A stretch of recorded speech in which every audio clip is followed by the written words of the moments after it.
The A9 Plus was released back in 2023. Last year I did a video on this tablet about how over 10,000 people were buying this when it was on sale in 1 month alone on Amazon. But is it still worth it in 2025? Well, let's talk about it.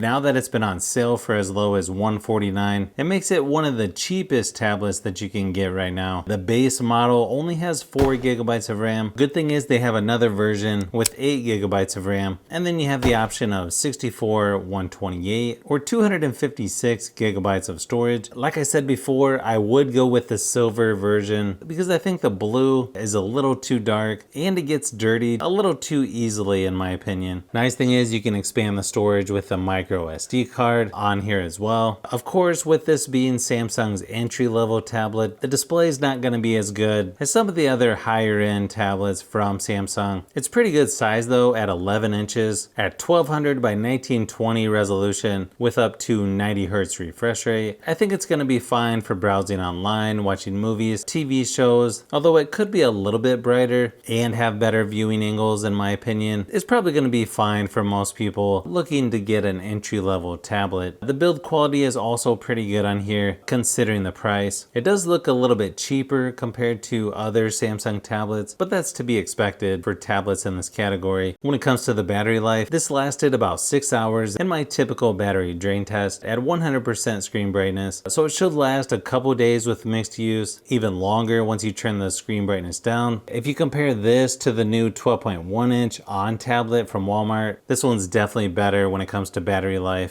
As far as the software goes, I feel like Samsung does a nice job with their tablets, maybe not quite as nice as the phones, but still pretty similar. You get a lot of the features on here compared to other Samsung tablets, even Samsung DeX. Surprisingly, one downside to this tablet is you don't have video out, which just makes it a little easier to connect to a TV, projector, or external monitor using an HDMI adapter. 2 years of major software updates, 4 years security updates, so this may get Android 15, we'll have to wait and see, but if software updates are important to you, that's definitely something to keep in mind with this tablet in 2025. Performance-wise, I like to compare this to an entry-level car, something like a Toyota Corolla, only slower. It's not going to get you places very fast, and everyone else is buying SUVs, but if you're patient and don't mind the slower performance, this tablet can do most of the basic things that you would need to on a tablet. It'll also play a lot of the popular games just at lower frame rates and graphics settings, so just keep that in mind if things look a little choppy or pixelated while gaming on here. Again, I would suggest going for the 8 gigabytes of RAM version if you can, because this one that has 4 gigabytes of RAM can definitely feel a little bit sluggish at times.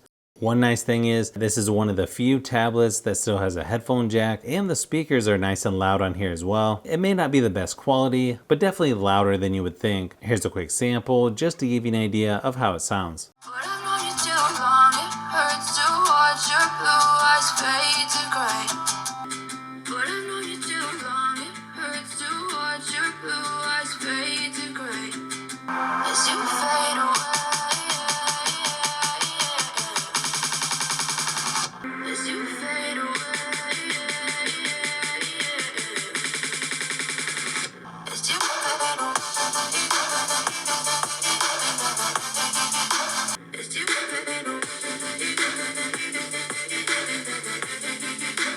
When it comes to cameras, I don't think most people will be using the cameras on here because they're pretty low quality, even in good lighting. Even budget cell phones are a lot better quality than most tablets, so I would just use that instead. But here's a quick sample just to give you an idea of what to expect on the Tab A9 Plus.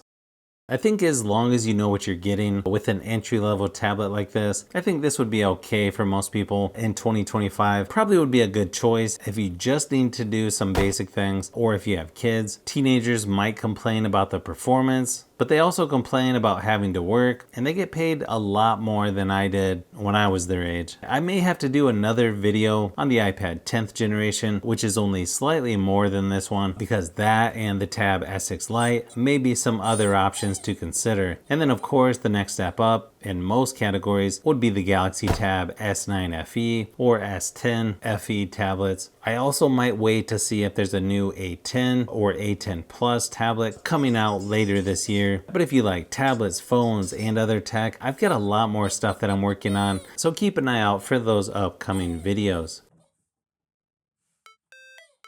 So if you've made it this far into the video, you may want to say thanks by subscribing, and don't forget to give a thumbs up if this video was helpful. This is Brian from Fishbee Productions. Thanks for watching, and I'll see you on the next one.